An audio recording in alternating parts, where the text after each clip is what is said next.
Hi, I'm Leslie Waters and I'm going to show you how to make a roast turkey crown with a honey and mustard glaze with sticky prunes and bacon.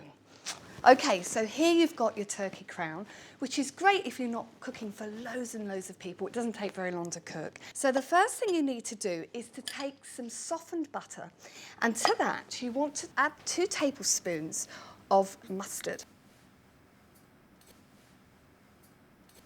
And just mix that together.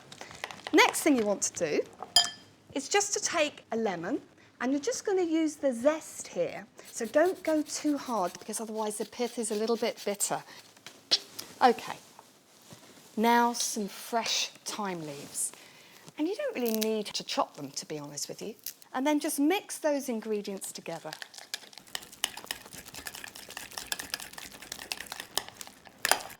We're ready now to put it under the skin of the turkey.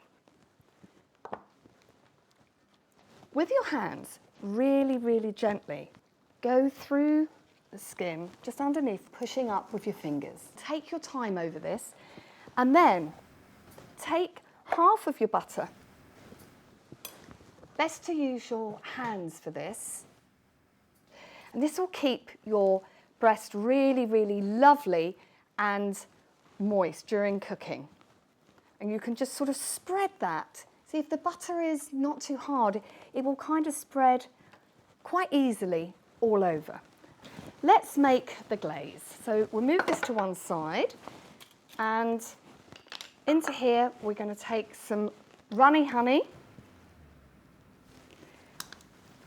and some extra virgin olive oil and the rest of the mustard. And then you can just mix those ingredients together like that.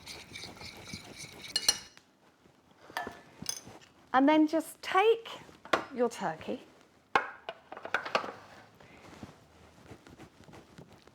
and you then just want to brush that all over the breast. I wouldn't worry about putting salt on this because you'll get the salt from the mustard, but also this is going to be served with sweet prunes and bacon, which are going to be quite salty themselves. But I am going to put some black pepper.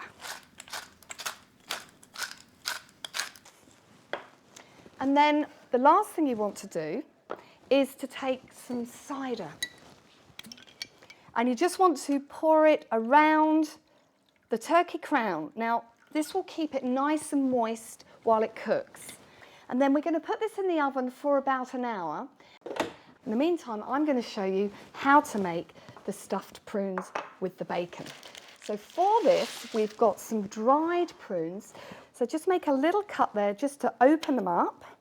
You just use the tip of the knife. Take your mango chutney. Now be careful not to use too much. On the other hand, try and stuff it in there as much as you can.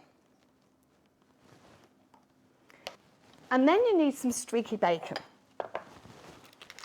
And what you're going to do is you just want to cut the bacon in half. Because half a rasher should be enough for one of the prunes.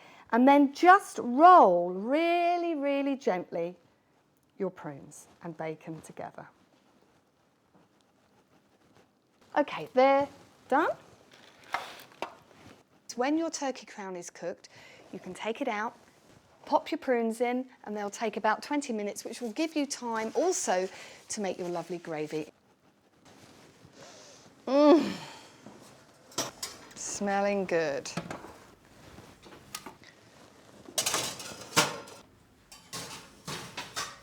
My turkey's looking really golden and cooked, and I'm just going to check it, just with a skewer, in the thickest part, to make sure those juices are clear.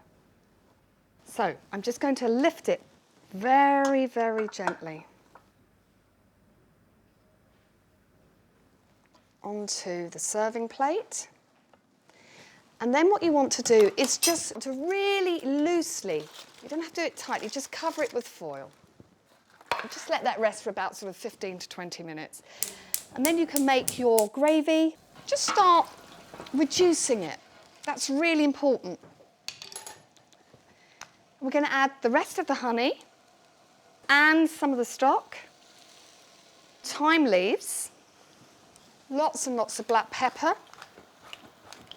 Give it a good old stir and just let that bubble away. Make sure you work in any of the juices from the bottom of the tray and let that sort of simmer away until it's sort of nice and syrupy. You know, for about sort of 6 to 8 minutes. Okay, time to serve my turkey. Let's get the prunes out.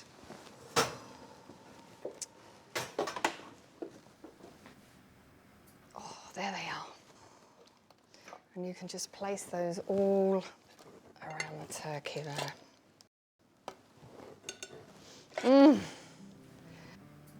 I love the smell of bacon. Okay. Whatever you garnish it with, just make sure it's relevant to the dish. All these delicious juices. They've really reduced down and gone syrupy. Now the wine for this, well, I love to serve a Viognier. And the big tip here is don't get it really so chilled you can't taste the wine. Ah, Christmas just wouldn't be the same without turkey, would it?